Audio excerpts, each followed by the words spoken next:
घर में बहू आने के बाद कैसे रहना चाहिए। एक पिता ने अपनी पत्नी और बेटे को बड़ी सरलता से समझाया।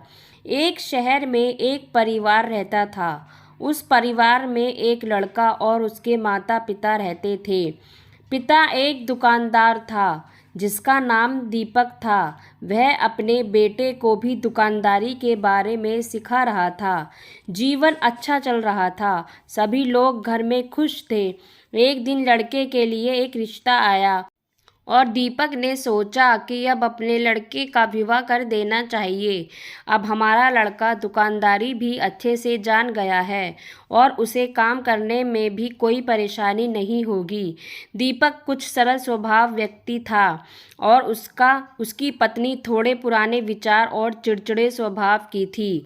दीपक की पत्नी ने कहा कि हमें सोच समझकर ही रिश्ता करना चाहिए। हमें पहले देख लेना चाहिए, तभी आगे बढ़ना चाहिए। दीपक ने अपनी पत्नी से कहा कि अब तुम्हें अपने व्यवहार में बदलाव लाना होगा।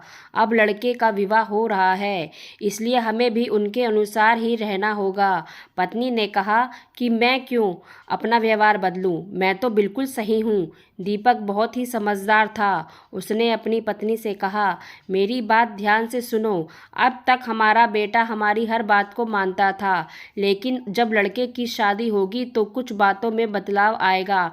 जब हमारे लड़के की शादी होगी तो वह इस दुविधा में फंस सकता है कि हमारी बात माने या अपनी पत्नी की बात को माने।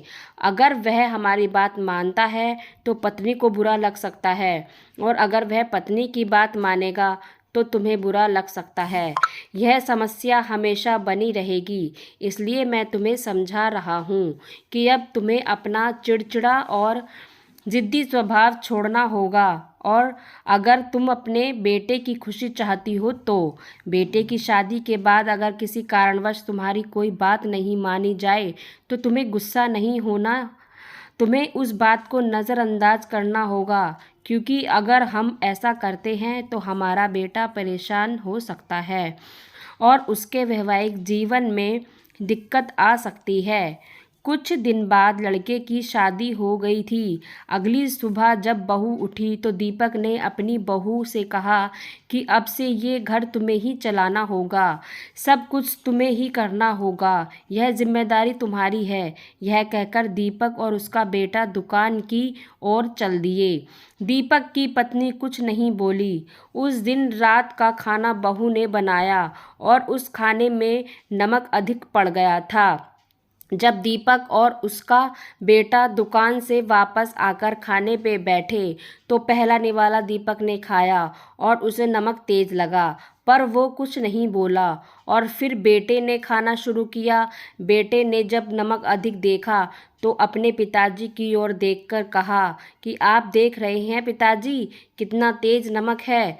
बेटा जैसे ही अपनी पत्नी से कुछ कहने को हुआ तो दीपक ने बेटे से चुप रहने को कहा और बोला कि कुछ भी कहने की ज़रूरत नहीं है, चुपचाप खा लो। बेटे को कुछ भी समझ नहीं आ रहा था।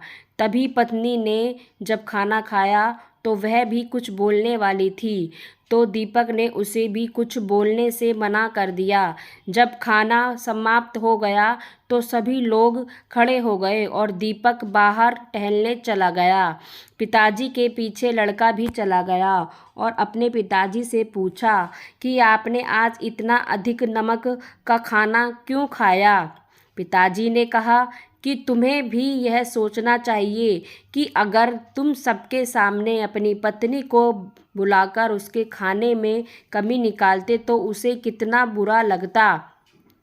हो सकता है कि जल्दबाजी में ऐसा हो गया हो, और अगर तुम्हें कुछ कहना ही है तो उसे अकेले में समझाओ, इससे उसे बुरा भी नहीं लगेगा। और बोलो, बेटा वो तुम्हारी पत्नी है, वो अपना घर छोड़कर तुम्हारे भरोसे ही तो इस घर में आई है। अगर तुम ही उसका साथ नहीं दोगे तो कौन देगा। तुम्हें अब अपनी गृहस्थी बड़े देखकर चलानी होगी। बेटे को पिता की बात समझ आ गई थी। आखिर में जब लड़के की पत्नी ने खाना खाया तो उसे भी पता चल गया कि खाने में नमक तेज है। तो उसने सुबह उठकर सबसे कहा कि मुझे माफ़ करना, रात को मैंने खाने में अधिक नमक डाल दिया था। पिताजी ने कहा कि इसमें कोई भी गलती नहीं है, ऐसी गलती तो किसी से भी हो सकती है। बेटे की पत्नी के माफ़ी मांगने के बाद दीपक की पत्नी ने सोचा, आगे से मैं भी बहू का कुछ नहीं कहूँगी, उसे हमेशा प्यार से ही समझाया करूँगी। अगर शायद मैं बहू को कुछ कहती तो बात बिगड़ भी सकती थी। इसके बाद दीपक की पत्नी भी अपने चिड़चिड़े स्वभाव में सुधार लाई। तो फ्रेंड्स, ये कहानी आपको कैसी लगी कमेंट्स बॉक्स में ज़रूर बताइएगा और कहानी को लाइक व शेयर जरूर कीजिएगा। कहानी सुनने के लिए धन्यवाद।